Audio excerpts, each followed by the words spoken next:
사랑하는 영락교회 지체들에게 주님의 평화 인사를 전합니다. 오늘은 4월 28일 화요일입니다. 오늘의 묵상 본문은 열왕기상 9장 10절로 28절까지의 말씀입니다. 오늘 본문의 말씀이 이렇게 시작합니다. 솔로몬이 두 집 곧 여호와의 성전과 왕궁을 20년 만에 건축하기를 마치고 장장 20년에 걸쳐 진행되었던 성전과 왕국의 건축이 이제 마무리되었음을 말하고 있습니다. 11절에 갈릴리 땅의 성읍 20곳을 히람에게 주었으니 이는 두로왕 히람이 솔로몬에게 그 온갖 소원대로 백향목과 잣나무와 금을 제공하였습니다. 두로왕 히람이 그 궁과 성전을 짓는데 많은 도움을 주었죠. 그러나 그 도움을 주었다고 해서 자신의 영토를 히람에게 주었다는 것은 아주 특이한 일입니다. 세상의 어떤 나라도 어떠한 주권 국가도 주권의 구성의 핵심인 영토를 금전과 또는 물질적인 제공과 바꾸는 나라는 없죠. 그래서 이 나라는, 이 땅들은 그냥 히람에게 준 것이 아니라 빌려준 것으로 봐야 하겠습니다. 역대하 8장 2절에 보면 뒤에 두로왕 히람이 이 땅들을 다시 솔로몬에게 되돌려 주는 이야기가 나오죠. 그런데 그 땅을 돌려주게 되는데 이 땅을 줌과 동시에 단순히 이 백향목이나 금을 받았기 때문만이 아니라 14절에 보면 금 120달란트를 왕에게 보내었더라 이렇게 되어 있습니다. 그 왕에게 이 땅들을 빌려주고 또는 담보로 잡히고 그리고 많은 돈을 빌려왔다는 사실을 말해주고 있는 겁니다. 그 금의 양이 금 120달란트였다 이렇게 14절에 나옵니다.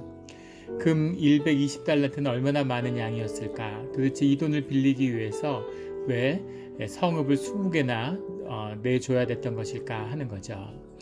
금 1달란트는 3,000세겔이었다고 합니다. 1달란트가 금 1달란트는 은으로 따지면 4,500세겔인데 은 30세겔이 노예 한 사람의 몸값이었다는 거죠. 그렇게 따지면 금 120달란트는 그 당시에 노예 36,000명의 몸값이라는 겁니다. 어마어마한 액수죠. 왜 이렇게 어마어마한 돈을 빌려야 했을까? 그 내용을 구체적으로 성경이 적지는 않지만 우리는 솔로몬이 성전과 왕궁을 건축하는 데 있어서 많은 비용이 지출되었다는 사실을 짐작할 수 있겠죠. 15절에는 여호와의 성전과 자기 왕궁과 밀로와 예루살렘 성과 하솔과 무깃도와 게세를 건축하려 하였습니다. 이렇게 나옵니다. 밀로는 예루살렘에 속한 성벽이고 오늘날에는 북쪽에 있는 성벽을 지칭하는 것이죠. 하솔, 무깃도, 게셀은 모두 다 군사적인 요새 지역입니다. 그러니까 이 왕궁을 지었을 뿐 아니라 그 나라를 요새화하고 지키기 위한 성읍들을 만들었다는 거죠. 19절에는 자기에게는 모든 국고성과 병거성들과 마병의 성들을 건축하고, 국고성이라는 건 국가의 재물을 모아두는 성이고 병거성은 무기와 병사들이 모여있는 곳입니다. 이런 것을 건축하기 위해서도 많은 비용이 들었겠죠. 그 비용들을 감당하기 위해서 자기 영토를 내어줘야 했을 만큼 그렇게 솔로몬은 어려웠고, 또 두로는 지중해 무역을 하는 나라니까 그 서쪽에서 큰 재물을 가진 나라죠. 돈을 빌려오고 그 땅을 내준 것입니다. 그리고 25절에 가면 그 모든 것을 마치고 솔로몬이 여호와를 위하여 쌓은 제단 위에 해마다 3번씩 번제와 감사의 제물을 드리고 또 여호와 앞에 있는 제단에 분향하니라. 이에 성전 짓는 일을 마치니라 이렇게 되어 있습니다. 성전이 완성되어서 해마다 3번씩의 제사라는 것은 별도의 제사를 지냈다는 것이 아니라 유대인들의 3개의 명절, 무교절, 칠칠절, 초막절에 3번의 제사를 지칭하는 것이죠. 무교절은 6월절과 붙어 있고 오순절은 칠칠절과 붙어 있기 때문에, 그리고 초막절은 대속죄일과 붙어 있죠. 그래서 이 3번의 절기가 통해서 주님께 큰 3번의 제사를 드렸다 이렇게 기록하고 있습니다. 나라가 성전을 짓고 왕궁을 짓고 무기고를 짓고 국고성을 짓고 이런 것을 지으면서 나라의 기틀을 마련했지만 그 비용을 솔로몬이 감당할 수 없을 만큼 재정적 압박이 있었다는 사실을 말해주고 있는 것입니다. 그런데 여기서 놀라운 일이 벌어지는데 26절에 솔로몬 왕이 에돔 땅 홍해 물가의 엘롯 근처 에시온 게벨에서 배들을 지은지라. 이 아라비아 반도의 서쪽 끝에 있는 애굽과의 접경에 흐르는 홍해에다가 거기다가 항구 도시에서 배를 만들기 시작했다는 겁니다. 이 배를 만들어서 27절에 히람이 자기 종국 바다에 익숙한 사공들을 솔로몬 종과 함께 그 배로 보내매. 그래서 두로에 배 만드는 조선 기술을 가져다가 그래서 홍해 물가에서 게벨에서 배들을 지었고 그 배들을 28절에 보면 오빌로 보냈다는 거죠. 오빌이 어딘가에 대해서는 여러 가지 논의가 있지만 대다수의 학자들은 그것이 인도의 수프라라고 하는 그 서북 해안 도시라고 이렇게 서남 해안 도시라고 이렇게 짐작하고 있습니다. 금을 대량으로 올 수 있었고 또 10장에 보면 스바가 나오는데 스바는 아라비아 반도의 끝에 있는 예멘이죠. 아라비아 나이트의 무대가 되는 도시입니다. 근데 이 스바하고 예멘하고 오늘날의 인도하고 그 시절에 밀접한 교통이 있었다는 사실이 고고학적 발굴을 통해서 나타나고 있죠.